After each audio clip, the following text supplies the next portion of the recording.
Hola, gente bonita de YouTube. Yo soy Rosemary Bimdascona de la Escuela Nacional de Antropología e Historia. Aquí de nuevo con ustedes. Sigo en cuarentena. Apenas bajé de la caminadora. Estoy llena de energía para hablar de tonos con ustedes. ¿Están listos?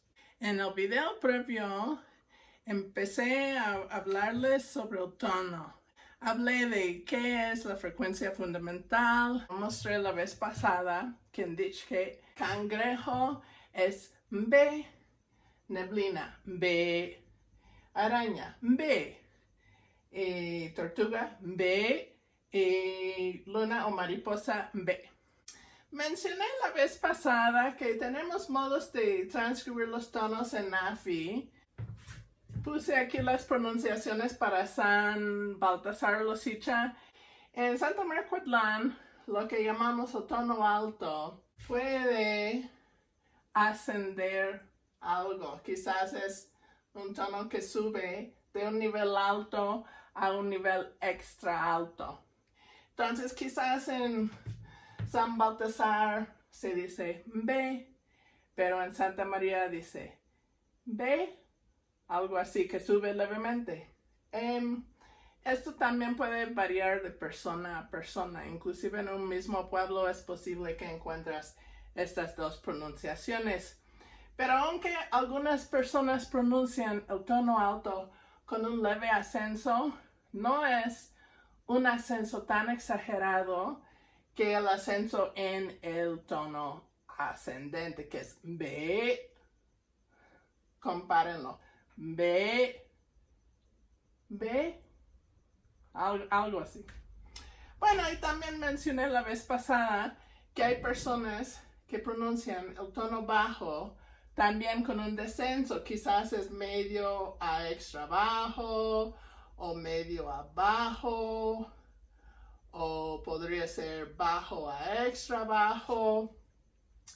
Todas estas pronunciaciones son posibles. B o B o B o B. Quizás están notando que yo ahorita estoy poniendo un tilde entre medio de los diferentes símbolos. En la lingüística, cuando ponemos un tilde entre dos sonidos, quiere decir que hay variación, que este tono varía entre esta pronunciación y esta pronunciación. Bueno, en esta lengua hay este tono alto y yo lo escribo así, con un acento agudo arriba de la vocal, mientras el tono bajo, B, no importa si se pronuncia B o B, cualquier de las dos pronunciaciones, yo digo que es la misma categoría en la lengua que llamamos tono bajo, y lo transcribo con un acento grave como en francés o italiano. En otra lengua, el disde de San Bartolomé Losicha, que es un pueblo vecino de San Baltasar Losicha, aunque hablan distintas lenguas, yo y el final lingüista Emiliano Cruz Santiago, en un principio, en nuestra colaboración, yo y Emiliano escribíamos este tono bajo, el que es así, en su lengua, igual a como lo escribo en Disque de San Baltasar, que fue con un acento grave. Pero en algún momento decidimos hacer unos cambios y queríamos evitar tener muchos tipos de acentos. Y inclusive, pues llegamos a la conclusión que en esa lengua que podremos usar el acento agudo para el tono alto, y en vez de escribir el bajo con grave, decidimos que podríamos simplemente no escribir nada, y que el lector debe saber que cuando no hay un tono aquí es el tono bajo. Y eso es la convención que seguimos usando. Un problema con esta convención que manejo en Disdad de San Bartolomé Losicha es que Si una persona empieza a usar esta ortografía y todavía es desafiante para él o ella identificar bien los tonos y quizás alguna vez no pone ningún tono, pero es por incertidumbre, ¿sí? Otra persona podría interpretar la falta de un acento como, oh, están diciendo que eso es tono bajo, cuando realmente fue porque no estaban seguros. Eso es un posible defecto de esa ortografía. Pasé por un periodo de tiempo en que yo pensé que quizás yo podría regresar a cambiar mis materiales en Dishke, adaptarlos a esta convención y no escribir nada cuando es bajo. Y creo que de hecho inclusive publiqué una o dos cosas usando esa convención, pero me di cuenta usándolo que no podría servir en Dishke. En muchas lenguas zapotecas no hay un tono en cada sílaba. En muchas lenguas zapotecas hay un tono en la sílaba tónica, la sílaba acentuada, la sílaba más prominente, más importante de la palabra. Pero en sílabas que vienen antes, como si están en un prefijo, o si es una palabra larga porque es un compuesto, por ejemplo, cárcel, lidgip, casa es lid o lid, dependiendo del pueblo que visitas, con un tono bajo. Lidgip, todavía suena bajo. Esa primera parte es casa de fierro, ¿no? Lidgip, lid. No me suena igual en el compuesto. Otras palabras largas son préstamos de español, computador. ¿Hay un tono en todititas esas sílabas o nada más en dor, que es alto? Yo cuando escribí mi tesis de doctorado, yo pensé que todas esas sílabas al inicio tenían tono alto, porque quizás para mí sonaban más semejantes a un patrón tonal alto que a cualquier de los otros tonos de la lengua, pero poco después de entregar la tesis llegué a la conclusión de que esas sílabas no tienen tono. Sílabas que llamamos pretónicas. Hay lenguas zapotecas donde yo creo que una sílaba pretónica sí puede tener un tono contrastivo, pero no creo que Dishke es una de esas lenguas. Entonces, aquí el problema, ¿cómo voy a escribir computadora? A lo mejor lo voy a escribir así, con tono alto en esa última sílaba. Computador, ¿sí? Escopet. ¿Sí? Si mi análisis es que esta última sílaba tiene un tono alto, pero estas otras sílabas no tienen un tono, entonces no voy a escribir ninguna marca tonal arriba de la vocal. Y si no voy a escribir nada arriba de la vocal cuando esa sílaba no tiene un tono, yo no puedo usar la falta de una marca para indicar tono bajo, ¿sí? De preferencia en las ortografías, una convención, si es usar un cierto símbolo, quieres usar esa convención únicamente para un sonido, para un contraste fonológico, para un tono o una vocal o una consonante. No quieres ambigüedades, no quieres crear confusión. Y yo no quiero confundir a nadie si tienen que pensar, eso es computador con bajo, bajo, bajo, bajo, alto versus computador con nada, nada, nada alto, ¿sí? Entonces, yo ya me di cuenta que sí es necesario este diacrítico aquí para el tono bajo. Luego está el tono descendente, B. Y yo lo escribo con un acento circunflejo, como también lo usan en francés. ¿Por qué? Porque ven que el tono descendente empieza con un tono alto y uno empieza a vibrar las cuerdas más lentamente hasta llegar a un nivel bajo.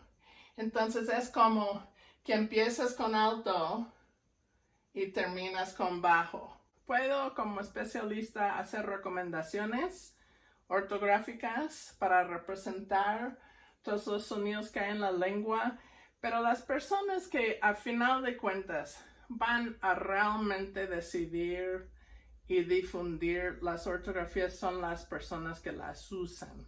Las personas que escriben son las personas que van a darse cuenta qué es conveniente y qué no es conveniente. Y si alguien de ustedes empieza a escribir esta lengua y si se da cuenta que tiene una preferencia para otro símbolo, adelante, ¿sí? Y a ver, si otra persona aprende de ustedes o si aprende los dos modos y esa persona opina igual que un modo es mejor que otro, a ver qué es lo que se vuelve popular, ¿no? Si a alguien no le gustara este acento circunflejo, otra opción sería escribir dos vocales, un vocal alto y otro vocal bajo, y así nada más tendrías dos símbolos, esos dos acentos. Igualmente, con el tono ascendente, uno podría escribirlo con dos vocales. En este caso, primera vocal con bajo y segunda vocal con alto. Esta convención estamos usando en el Diz-Daz, otra lengua diferente que el Diz-Que, pero en San Bartolomé Los Icha. De hecho, en San Bartolomé Los Icha también usamos esta convención, pero no para este tono, para este tono. Entonces eso podría ser un poco confuso, pero cada quien que escriba su lengua, ¿no? Ok, ¿están listos? Ahora se va a poner más complejo. Todavía estoy hablando de cosas fonéticas, pero ahora voy a hablar de detalles más quisquillosos. En otros videos les he hablado sobre un sonido que se llama oclusiva glotal, o también en México lo llamamos saltillo. Suena así. Se hace en la garganta, las cuerdas vocales se juntan y se separan y hacen ese sonido. Normalmente solemos hacerlo sin querer después de tragar, como si tragas un trago de agua. Cuando ya terminas de tragar, te vas a dar cuenta que haces ese sonido. Bueno, los lingüistas nos entrenan para poner mucha atención, más que otras personas ponen, ¿sí? A exactamente qué sonidos estamos escuchando y apuntar todos los detalles que podemos oír. Cuando empezamos a poner atención fonética en una lengua, si es la lengua materna de uno o si es una lengua extranjera para uno, cualquier de las dos situaciones, tratamos de oír exactamente cómo se está pronunciando. Si alguien me ve que en un futuro o ahora está aprendiendo Diz-Que y es hablante nativo de español y quiere reducir su acento, no pueden no tener acento. Pero yo estoy aquí para decirles que no es tan mal tener acento.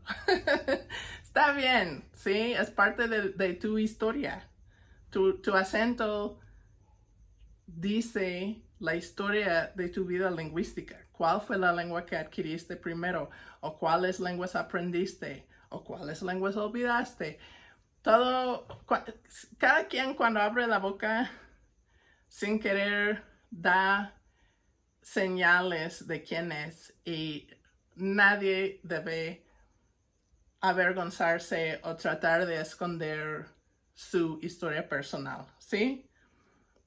Y nadie escoge la lengua que aprende como lengua materna. Entonces, no se preocupen si tienen acento, no se preocupen si tienen dificultad de pronunciar algunas palabras, pero sí les voy a dar algunas pistas que podrían ayudar a reducir el acento, ¿sí?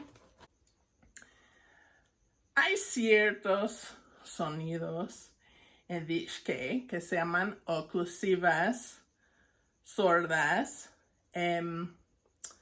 Por ejemplo, la P, la T y la K. Cuando uno de esos tres sonidos, la P, la T o la K, está a final de palabra y cuando se pronuncia esa palabra justo antes de una pausa, no va a decir ninguna otra palabra, entonces se pronuncia con aspiración.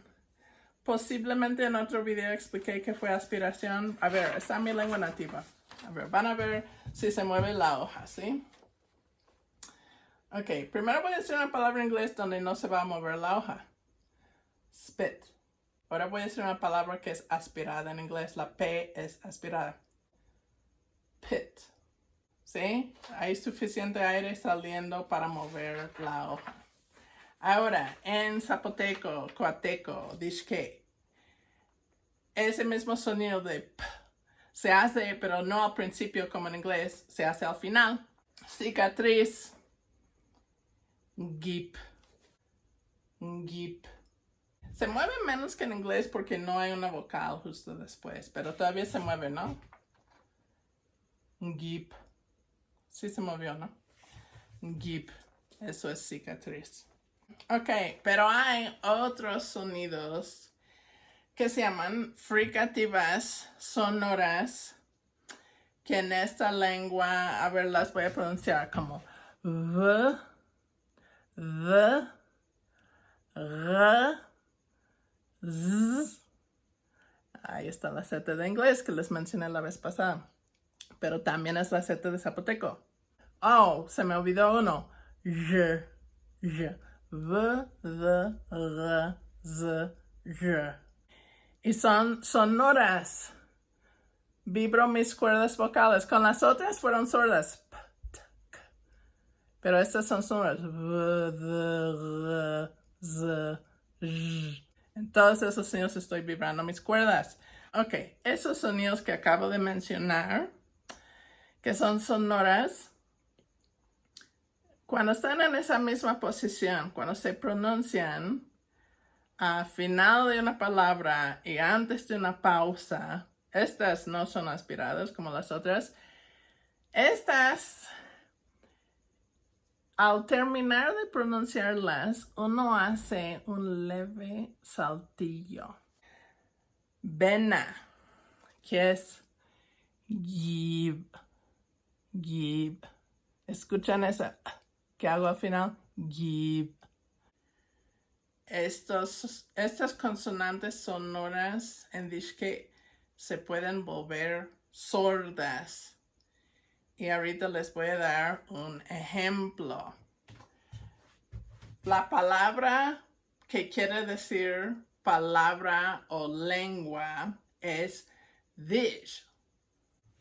Esta palabra más o menos se pronuncia como dish. A ver, escuchen. Dish. Hay un poco de construcción al último. Dish. Este aquí es un símbolo en Nafi. Este símbolo es para una fricativa dental sonora. A ver, les voy a mostrar. Da. Mi lengua está tocando mis dientes. Da. En español se hace un sonido más o menos así cuando la D está entre vocales o inclusive al final de palabra. Yo noto mucho ahora el doctor López-Gatell, el doctor Alomía, siempre hablan de COVID. Más o menos ese sonido es lo que en el LAFI escribimos con este símbolo. La I en LAFI es igual que en español. Este símbolo es el símbolo para una oclusiva glotal, o sea, el saltillo que hemos hablado. Y este símbolo es para una fricativa retrofleja sorda. Es algo como sha. Es medio como show en inglés, pero la lengua está más atrás. Bueno, y luego aquí puse otro saltillo, pero lo hice más chiquito porque es más leve. Esto es una transcripción fonética. Y en la lingüística, cuando hacemos una transcripción fonética, la ponemos entre corchetes. Y lo que quiere decir una transcripción fonética es una transcripción de exactamente cómo suena esa palabra, cómo se pronuncia, cómo la percibimos cuando la escuchamos. Eso es lo que es una transcripción fonética y lo ponemos entre corchetes. Una transcripción fonológica es diferente, lo ponemos con diagonales. Y en este caso verán que hay dos diferencias entre la transcripción fonética y la transcripción fonológica. Uno es que este saltillo no está aquí y la razón que no está aquí es porque ese saltillo al final no es fonológico, no es fonémico, no es contrastivo, todo eso quiere decir lo mismo. Y lo que quiere decir es que no es un sonido importante que va a cambiar el sentido de la palabra. No es que pronunciándolo con el saltillo quiere decir palabra y pronunciándolo sin saltillo quiere decir otra cosa. No es así. No es que cambie el sentido. Si uno se olvida de hacer ese saltillo. De hecho, ese saltillo solamente se hace si la palabra es antes de una pausa. Si es antes de otra palabra, no se va a hacer. Entonces, como no es importante y no va a cambiar el sentido o hacer la diferencia, no lo transcribimos aquí. Es únicamente parte de la transcripción fonética, porque es parte de la pronunciación exacta, pero no es parte de los sonidos importantes. Bueno, y el otro cambio es que en vez de esta sh, puse r. ¿Por qué puse otro sonido diferente? Porque yo diría, como lingüista que analizo esta lengua, yo diría que realmente este sonido es el mero mero.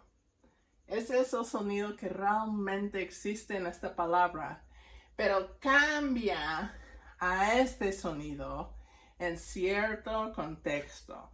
Y ese contexto es si esta palabra se pronuncia al final de lo que uno está diciendo y después ya no habla la persona, hay una pausa. Si esta es la última palabra que dices, antes de tomar una pausa, respirar, haces tu saltillo.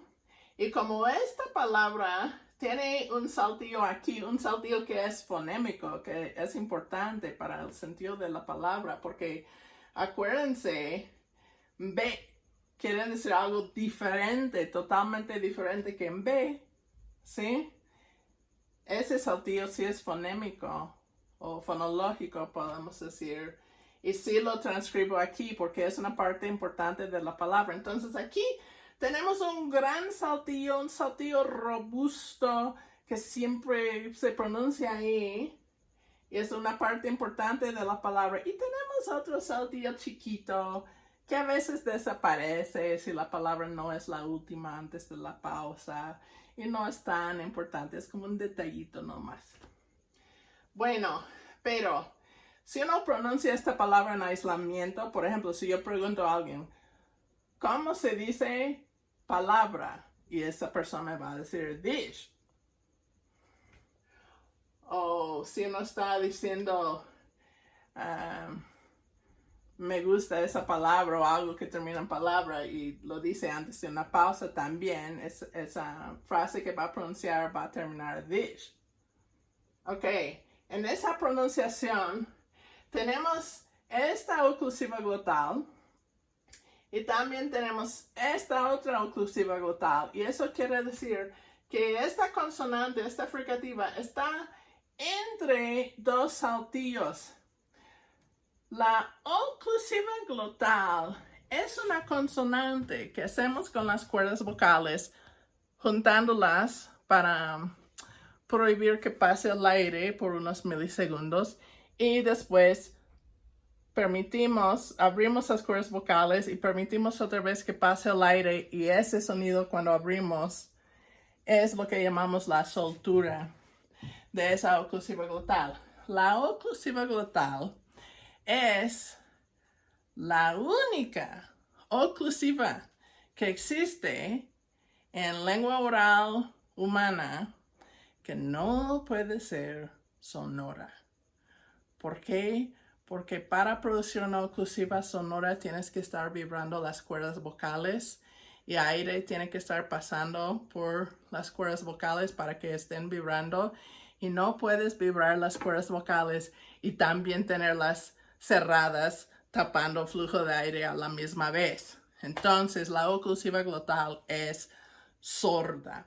Expliqué en el último video esa diferencia de sonidos sordas versus sonoras. Bueno, aquí esta fricativa está como un sándwich, ¿no? Y la oclusiva glotal es el pan. Entonces, la fricativa está atrapada entre dos oclusivas glotales que son sonidos sordos, y eso provoca que este sonido se ensordece. Entonces deja de ser r y se pronuncia como sh, la versión sorda.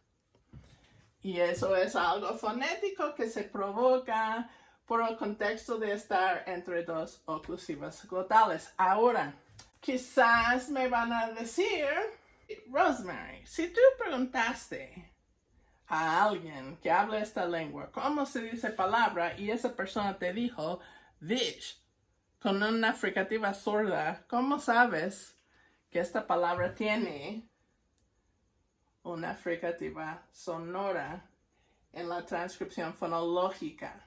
¿Cómo sabes que esa sh realmente es j? Yo no sé qué pasa en otras lenguas, pero en lenguas zapotecas, ahora estoy hablando en particular de lenguas zapotecas que han perdido las vocales al final y ahora tienen palabras que terminan en consonantes. No puedes solamente pedir palabras en aislamiento y pensar que ya tienes la palabra bien. Tienes que también oír esa palabra en frases, y no cualquier frase que se te ocurre. Tienes que pedir esta palabra en una frase donde el siguiente sonido va a ser sonora. Porque si yo pongo otra palabra después y esa palabra empieza con una consonante sorda, puede tener el mismo tipo de contexto. Va a estar después de esta oclusiva glotal y antes de otra consonante sorda, y va a pasar lo mismo, se va a ensordecer. Ok, tuve que buscar mi base de datos, pero sí encontré un buen ejemplo, que sería, bueno, esto es ortográficamente, pero ¿cómo es fonéticamente? Esta frase quiere decir palabra recta, ¿sí? Quizás quiere decir algo como la verdad, ¿sí? Aquí en mi base de datos dice palabra fija, palabra recta, palabra directa, palabra derecho, palabra legal, palabra firme. Todo eso quiere decir. La palabra que quiere decir recto, derecho, es gal. Gal. Empieza en lo que escribo G, pero es una fricativa velar sonora, que es semejante a la G entre vocales en palabras de español como lago, lago. Bueno, en español ese sonido normalmente no se hace al principio de la palabra, porque dicen gaviota, garras. No dicen garras, dicen garras, ¿sí? Pero en medio sí dicen como lago. Ok, en Dishke sí se hace este sonido al principio. Entonces esta palabra es gal, gal. Entonces, si dices dish antes de gal, ahora no va a haber un saltillo aquí. Este no va a estar porque no es antes de una pausa. Y el siguiente sonido es sonora. Entonces ya no está en este contexto donde está entre dos sonidos sordos, ¿sí? Y ahora se va a revelar la verdad que sí es sonora. Visual. Visual. Visual. Visual. ¿Sí? Y a ver, quizás la siguiente pregunta va a ser, a ver, Rosemary, a veces escuchas esta palabra con una fricativa sorda, sh, y otras veces escuchas esta palabra con un sonido sonoro, j. ¿Cómo sabes que este es el mero mero y que este es el que cambia y no al revés? ¿Cómo sabes que no es realmente la sh y se vuelve sonora antes de una sonora? La razón es que hay otros sonidos que realmente son sordas fonológicamente y no se vuelven sonoras aquí en este contexto. Pero las que son realmente sonoras sí se ensordecen en ese contexto y no se ensordecen en este contexto.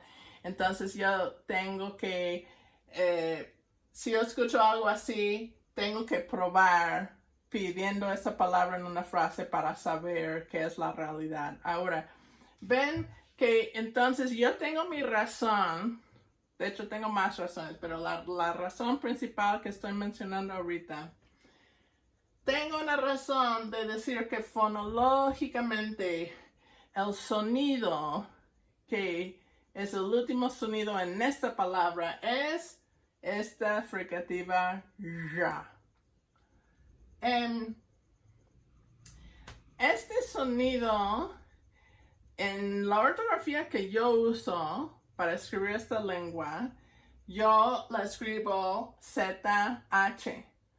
Bueno, hay un sonido que es ya y hay otro sonido que es ya y hay un sonido que es sha y hay un sonido que es sha.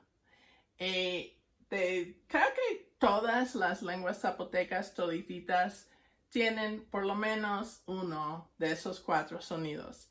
Y la mayoría tienen 2 de esos 4 sonidos y algunos tienen los 4. Entonces, los sonidos que existen en una lengua necesitan una manera de escribirlos, ¿no? Yo para este sonido uso ZH.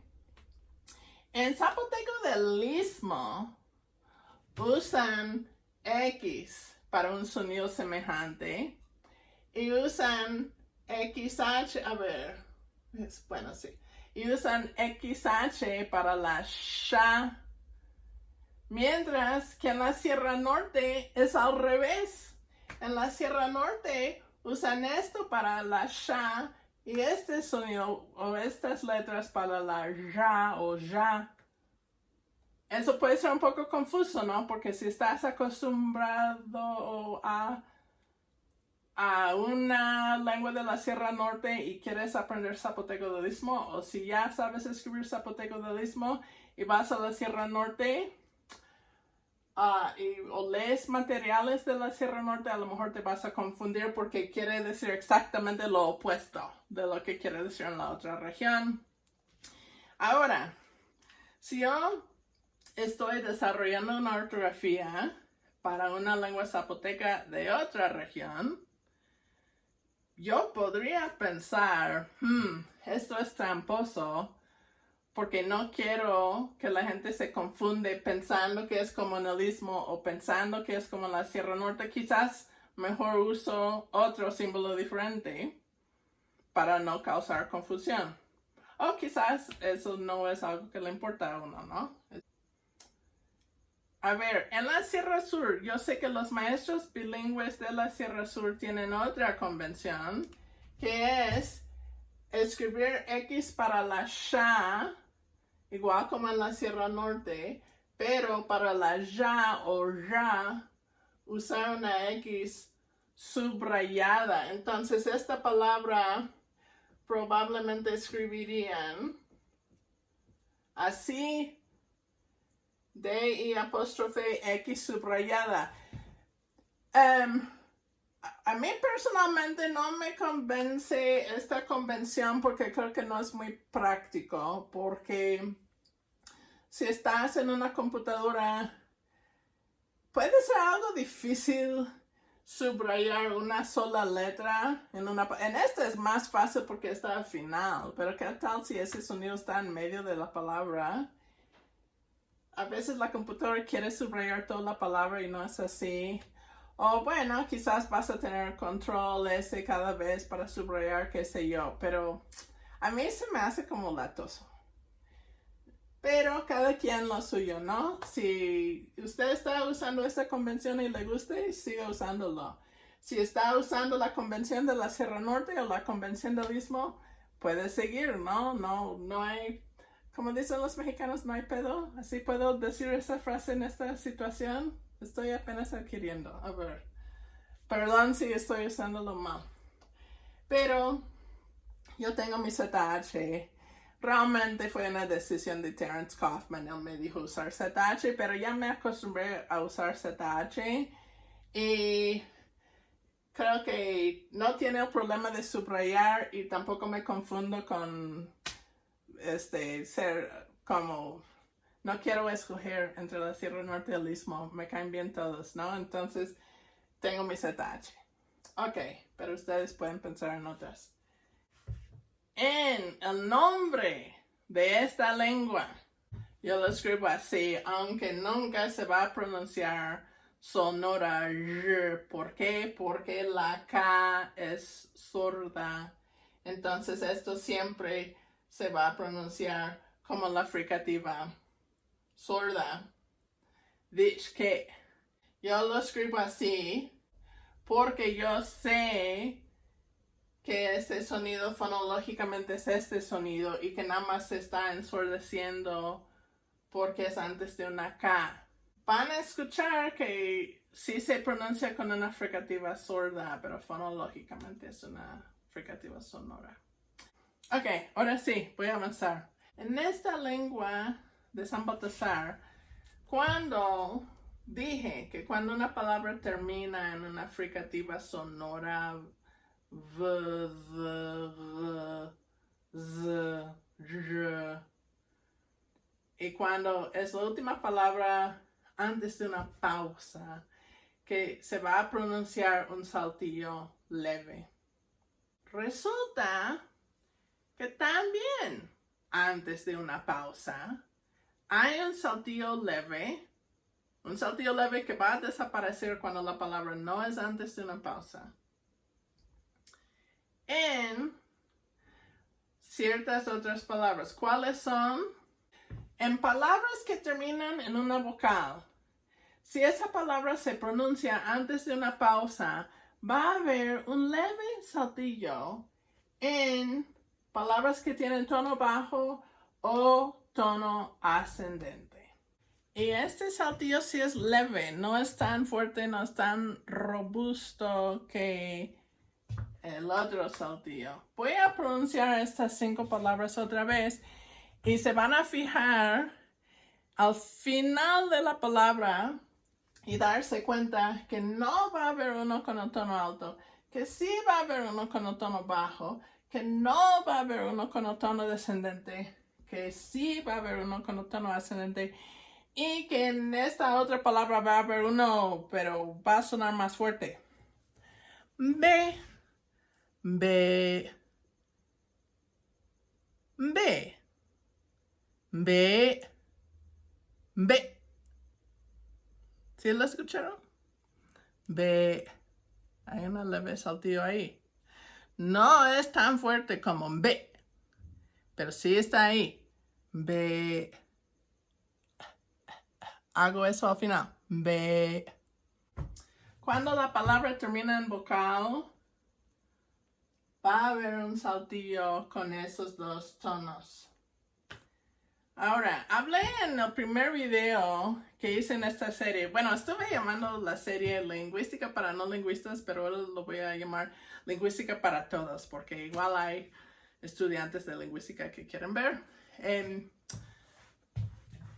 Yo hablé de una clase de sonidos que se llaman resonantes. En realidad, resonantes incluyen a vocales. También incluyen a nasales como la M, la N, la ñ. También sonidos tipo L. Y también sonidos tipo W y E, Y. Cuando una palabra termina en uno de esos sonidos, también va a haber un pequeño saltillo si la palabra tiene tono bajo o tono ascendente. Por ejemplo, aquí tengo más ejemplos en el trabajo. Miel, mjin, mjin, mjin. ¿Escuchan eso? Mjin. Man, man. Eso quiere decir animal. Bil, bil. Bil quiere decir lagartija. Pero acuérdense que si no es un tono bajo y no es un tono ascendente, no va a haber ese saltillo. Aquí otros ejemplos. Venado es mjin, mjin. Espeso, cuan. Estrella, mbal, mbal. No había saltillos en estas palabras. Esas palabras tienen tono descendente. Venado y miel son lo que llamamos en lingüística un par mínimo. Y eso quiere decir, dos palabras quieren decir diferentes cosas como miel y venado. Y solamente una cosa en la palabra cambia, un sonido fonológico. Entonces aquí, venado es mjin. Y miel es mjin, mjin versus mjin. Este pequeño saltillo que viene al final de la palabra antes de una pausa. En San Baltasar Losicha se pronuncia con tono bajo y tono ascendente si la palabra termina en resonante, si termina en vocal, si termina en N, si termina en L, etc. Todas esas resonantes. Pero aún terminando con una resonante, no va a estar con el tono alto o el tono descendente. Pero en San Baltasar Losicha, si la palabra termina en una fricativa sonora, siempre, no importa el tono, se va a pronunciar con ese pequeño saltillo antes de una pausa. Bueno, pero hay una otra cosa que seguramente ya oyeron. Regreso a mis palabras, mis 5 palabras. B, B, B, B, B. No solamente, a ver, ¿qué es diferente del bajo y del ascendente versus los otros? Una cosa es el pequeño saltillo que apenas mencioné, que no está en estos dos tonos. Pero otra cosa es que la vocal se alarga un montón en esas palabras. Y de hecho, cuando pronuncié estas palabras también. A ver, venado tiene tono descendente y termina en N. Mjin. Y miel también termina en N, pero tiene tono bajo. Mjin. ¿Sí? La N es más larga. Entonces, si la palabra termina en una resonante, sea vocal, sea nasal, sea L, Y, W, si es tono bajo o si es tono ascendente, esa resonante al final se va a alargar mucho con el tono bajo y el tono ascendente. Se va a alargar mucho y se va a poner ese pequeño saltillo. esto, les digo a mis alumnos que lingüistas, cuando empiezan a trabajar con una lengua tonal, muchos tienen tonofobia. Y aun si eres hablante nativo de esa lengua y empiezas a trabajar con los tonos, si es como lingüista o si es como alguien que quiere escribir la lengua y quiere familiarizarse con los tonos para poder escribirlos, muchos tienen miedo a los tonos. Como en México, la lengua colonial es el español y eso es la lengua que se enseña en la mayoría de las escuelas, la lengua con la cual los alfabetizan, que no es ideal. Lo ideal es ser alfabetizado primero en la lengua materna de uno. ¿Sí? El gobierno mexicano pide mucho de los niños que tienen otra lengua materna que no es el español cuando alfabetizan a esos niños en español. Primero deben alfabetizarlos en su lengua materna. Pero por eso tenemos que cambiar para desarrollar ortografías, para familiarizar a la gente con sus lenguas, para que en un futuro podría ser que todo un equipo de maestros bilingües van a enseñar a los niños en su lengua materna, que van a enseñarles cómo escribir primero en su lengua materna. Yo quisiera vivir para ver ese día acá en México. Imagínense, si fueran niños mestizos en la Ciudad de México, digamos que es una escuela pública, ni estoy hablando de escuelas privadas, pero imaginemos, en la Ciudad de Oaxaca, la Ciudad de México, y hay niños mestizos y que en una escuela les van a enseñar a escribir en alemán. ¿No creen que los padres estarían quejándose? ¿No creen que habría una gran manifestación ahí de padres enojados? Yo creo que sí. Y yo creo que todos los niños merecen la misma educación, que tienen el mismo derecho a aprender a leer y escribir en su lengua materna. ¿Sí? Bueno, tenemos trabajo que hacer. Entonces, bueno, me distraje un poco ahí con mis quejas, pero el punto fue esto, que si te alfabetizan en una lengua no tonal, te acostumbran a no poner atención en tonos. Como español no es una lengua tonal, todas las personas alfabetizadas en español no están acostumbradas a poner atención en esos contrastes tonales. Yo les puedo decir, en inglés tenemos un contraste entre dos fonemas que son tha y da, pero como nuestra ortografía no es realmente adecuada, no representa muy bien la lengua oral que hablamos hoy, escribimos esos dos sonidos igual con TH.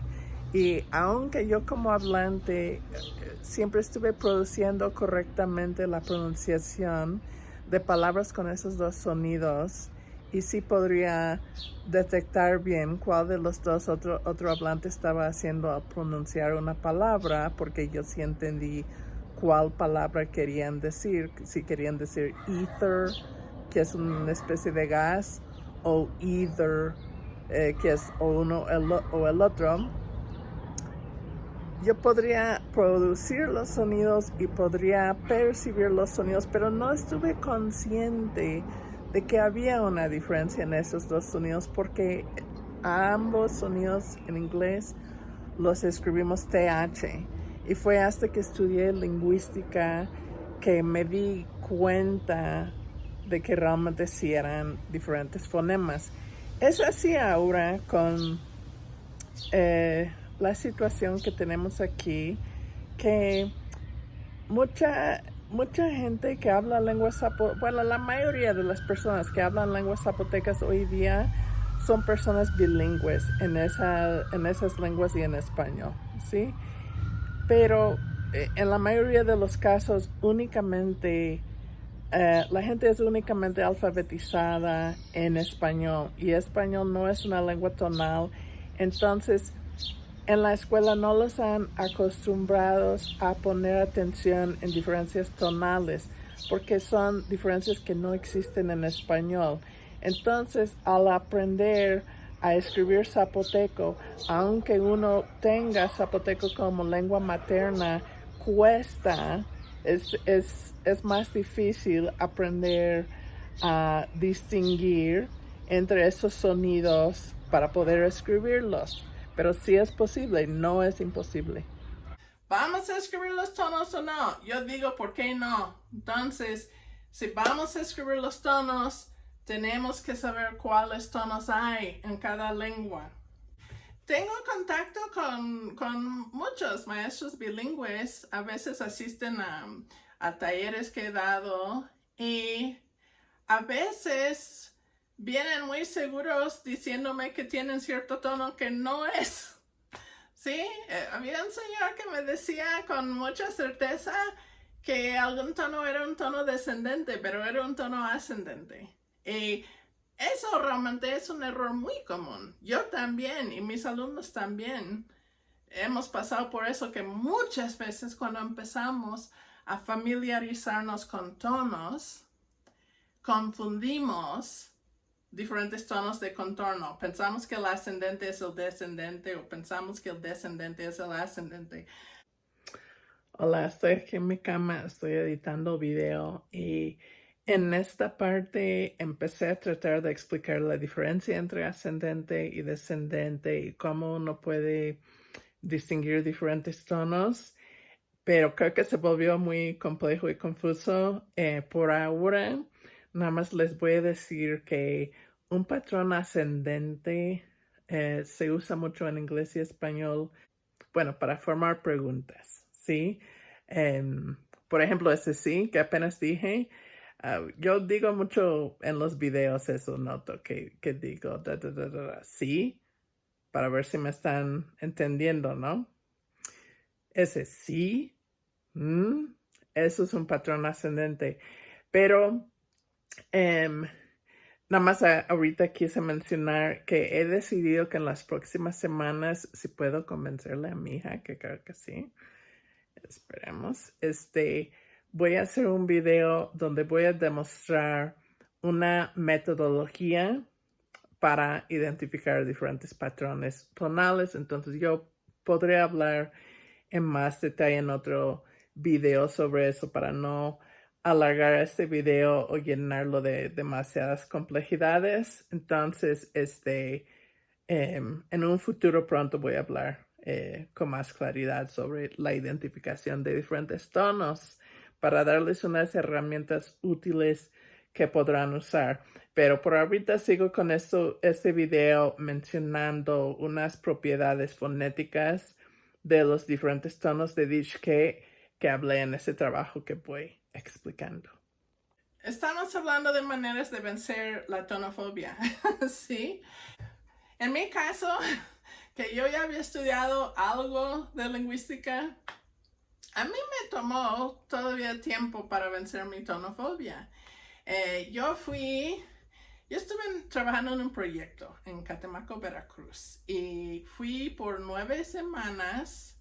En el 96 estuve trabajando 9 semanas con un señor de Santa María Coatlán, y luego el siguiente año volví y la misma lengua, pero ya con un señor de San Baltasar Losicha, otras 9 semanas. Estuve trabajando de sol a sol. Yo y el señor estuvimos trabajando 8 horas al día, lunes a sábado, de vez en cuando hasta el domingo.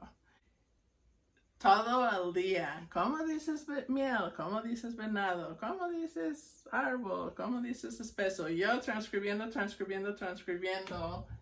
mis transcripciones, ¿no?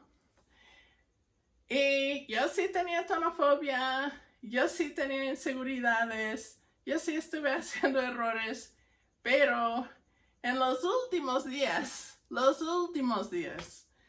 segundo año, o sea, ya había invertido como 18 semanas de trabajar 6 días a la semana, 8 horas al día. ¿Cuántas horas son? Son muchas. Son muchas horas. Y solamente al final de esas 18 semanas me di cuenta, siempre cuando es el tono bajo, en ciertas, o sea, siempre cuando yo escucho una vocal larga y con un pequeño saltillo, siempre es el tono bajo o el tono ascendente. Nunca lo escucho con el alto o el descendente. Fíjate, eso para mí fue una revelación y eso me ayudó mucho porque ahora yo tenía otra pista más. No tenía que fijarme únicamente en la frecuencia fundamental, sino tenía otras pistas. Que si el tono, si yo escuchaba una vocal larga, por ejemplo, y un pequeño saltillo, solo iba a ser bajo o ascendente. Y así puedo escuchar la diferencia entre bajo y ascendente. B, B, o sea, son muy diferentes, ¿no? Y si no escucho ese pequeño saltillo y esa vocal muy larga o la N larga o la L larga, si no escucho esa duración, sé que tiene que ser el alto o el descendente. B, B. Esos también suenan bastante diferentes. Entonces ahora yo ya no tenía que distinguir rápidamente, fácilmente entre 4 tonos. Tenía que distinguir entre 2, porque ya podría reducir las posibilidades, ¿sí? Fijándome en esas otras pistas. Y como eso fue para mí como una entrada más en la lengua, porque ya empecé a escuchar los tonos con más certeza. Y ya con esa certeza pude ir escuchando y me acostumbré más a cómo eran los tonos.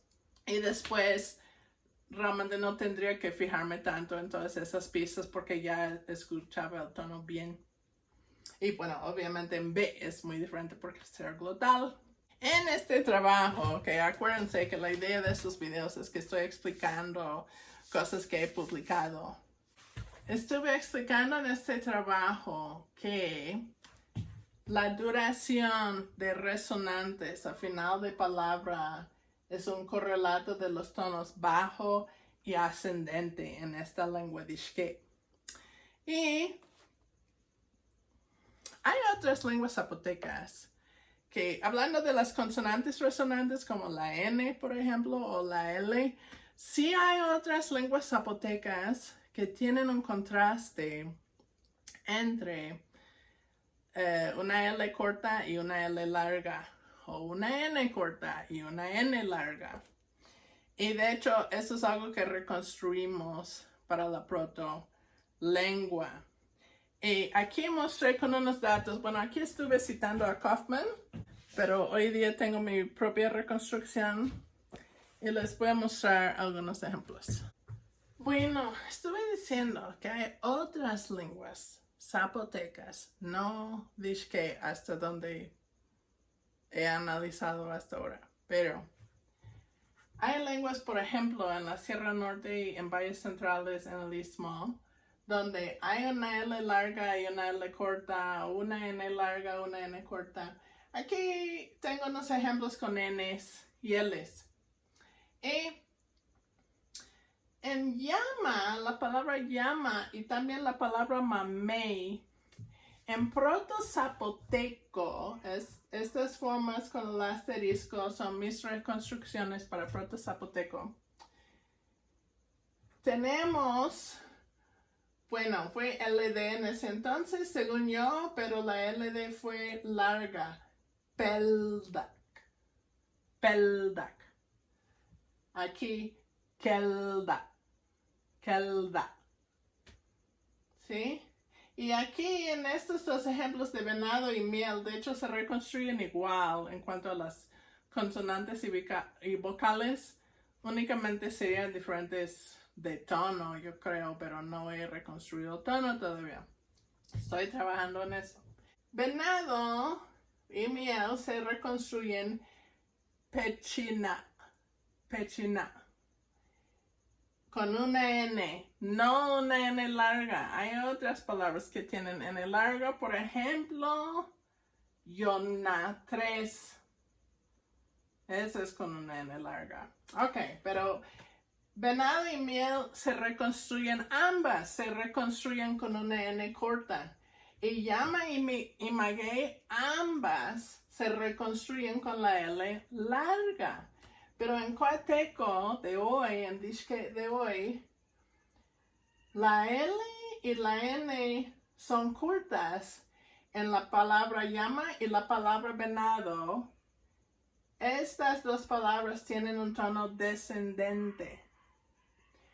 Pero en mamey tenemos una L larga.